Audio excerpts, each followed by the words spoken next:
संसद के मॉनसून सत्र में सरकार और विपक्ष का टकराव बढ़ता जा रहा है।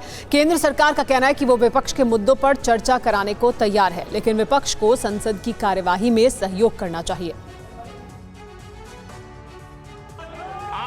संसद में महंगाई को लेकर विपक्ष और सरकार के बीच टकराव बढ़ता जा रहा है। हंगामे के चलते विपक्ष के कुछ सांसदों को निलंबित करने के बाद मॉनसून सत्र के दौरान ये टकराव और बढ़ेगा, क्योंकि विपक्ष झुकने को तैयार नहीं है। उधर केंद्र ने विपक्षी सांसदों को निलंबित किए जाने पर खेद जताते हुए कहा कि सरकार संसद में किसी भी चर्चा से भाग नहीं रही है, बल्कि विपक्ष ही सरकार की अपील को नहीं मान रहा है। केंद्र ने कहा कि सरकार महंगाई और दूसरे आर्थिक मुद्दों पर चर्चा को तैयार है, लेकिन ये तभी संभव होगा जब वित्त मंत्री कोविड से ठीक होकर संसद में लौटें।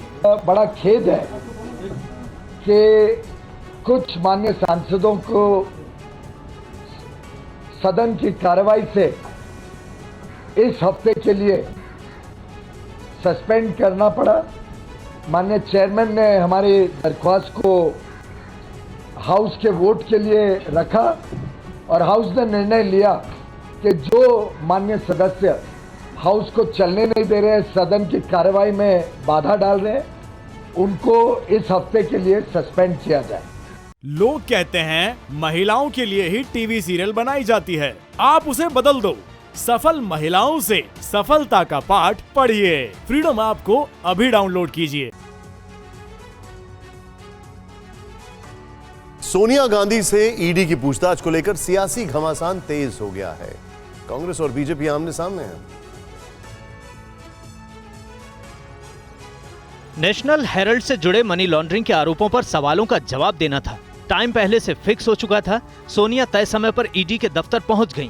आज बारी थी दूसरे दौर की पूछताछ की, लेकिन कांग्रेस की गली इससे पहले ही गर्म हो चुकी थी।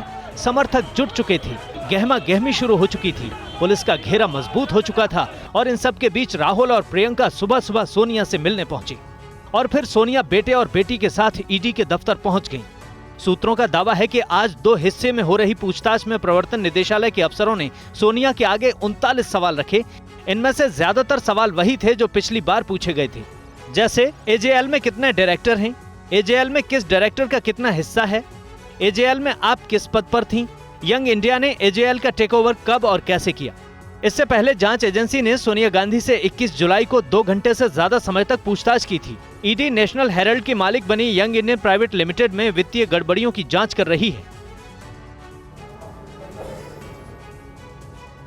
और ईडी ने मनी लॉन्ड्रिंग के आरोप में चर्च ऑफ साउथ इंडिया के बिशप धर्मराज रसालम को नोटिस भेजा है और फिर उन्हें विदेश जाने से रोक दिया।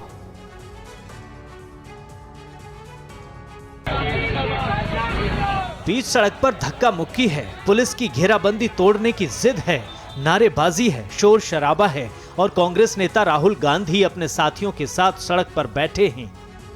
ये गांधी की विरासत पर दावा करने वाली नए जमाने की कांग्रेस का नया सत्याग्रह है, जो न तो महंगाई और बेरोजगारी के खिलाफ है, न मुद्दा कानून व्यवस्था का है। दबी कुचली जमात की भलाई की बात भी जेरे बहस नहीं है। ये प्रदर्शन कानून के उस एक्शन के खिलाफ है जो कांग्रेस की अंतरिम अध्यक्ष सोनिया गांधी पर लगे भ्रष्टाचार के आरोपों की जांच के लिए हो रहा है। आखिर विपक्ष के सवालों से मोदी भाग क्यों रहे हैं, सरकार भाग क्यों रही है? जब राहुल जी महंगाई पर चर्चा करना चाहते हैं तो उनको डिटेन किया जाता है या थाने लाया जाता है। आप लाइए थाने, हम घबराने वाले नहीं है। सोनिया से ईडी ने दूसरी बार पूछताछ की और कांग्रेस ने दूसरी बार दिल्ली समेत पूरे देश में सड़कों पर कार्यकर्ताओं को उतार दिया। कानून के एक्शन के विरोध को सियासी इवेंट बना दिया। सत्याग्रह कभी फिरंगियों के जुल्म के विरोध की पहचान था, लेकिन आज ये ईडी की जांच के विरोध का वो औजार है जिसके बहाने कांग्रेस अपने लिए संजीवनी तलाश रही है। लोग कहते हैं महिलाओं के लिए ही टीवी सीरियल बनाई जाती है, आप उसे बदल दो। सफल महिलाओं से सफलता का पाठ पढ़िए। फ्रीडम ऐप को अभी डाउनलोड कीजिए।